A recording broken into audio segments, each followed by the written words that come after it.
اللہ الرحمن الرحیم الصلاۃ والسلام علیک یا سیدی یا رسول اللہ وعلی آلک واصحابک یا سیدی یا حبیب اللہ اللہم انزلہ المقعد المقرب عندک یوم القیامہ۔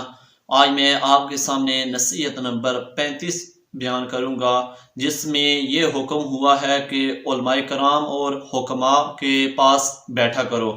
حضرت ابو امامہ رضی اللہ تعالیٰ عنہ فرماتے ہیں کہ آپ صلی اللہ علیہ وآلہ وسلم نے ارشاد فرمایا کہ حکیم لقمان رحمۃ اللہ علیہ نے اپنے بیٹے کو نصیحت کرتے ہوئے فرمایا کہ اے میرے بیٹے، علماء کرام کے پاس بیٹھا کرو اور حکماء کی باتیں سنا کرو۔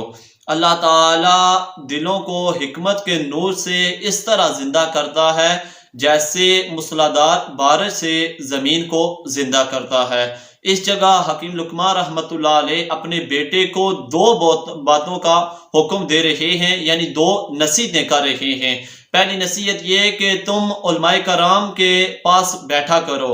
اس سے ان کا مقصد یہی ہے کہ تم ان کے پاس بیٹھو گے تو تمہیں کوئی اچھی بات مل جائے گی، قرآن کی کوئی آیت مل جائے گی، یا حدیث رسول صلی اللہ علیہ وآلہ وسلم کی مل جائے گی، یا کوئی بزرگوں کا قول مل جائے گا۔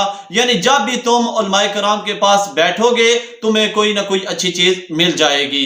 دوسری نصیحت اپنے بیٹے کو کہتی ہیں کہ تم حکماء کے پاس بیٹھا کرو، کیونکہ ہو سکتا ہے کہ تمہیں کوئی ایسے حکمت کی بات مل جائے کہ تمہاری زندگی ہی بدل جائے، کیونکہ وہ خود حکیم تھے اور وہ اپنے بیٹے کو یہی نصیحت کر رہے ہیں کہ حکماء کے پاس بیٹھا کرو اور ان کی باتیں سنا کرو، اور وہ جو باتیں کہیں ان پر عمل کیا کرو۔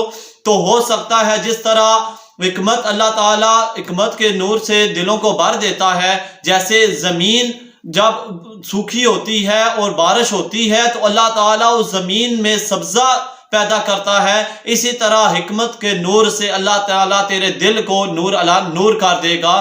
تو اس سے ہم کو بھی سبق یہی ملتا ہے کہ کسی جگہ بھی علماء کرام ہو تو ان کے پاس بیٹھنا چاہیے، یا کوئی حکیم ہو تو اس کے پاس بیٹھنا چاہیے۔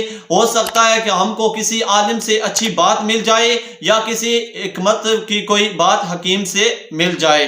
اللہ تعالیٰ کی بارگاہ میں دعا ہے کہ اللہ تعالیٰ ہم کو علماء کرام کے ساتھ بیٹھنے اور حکیم لوگوں کی باتیں سننے کی توفیق عطا فرمائے۔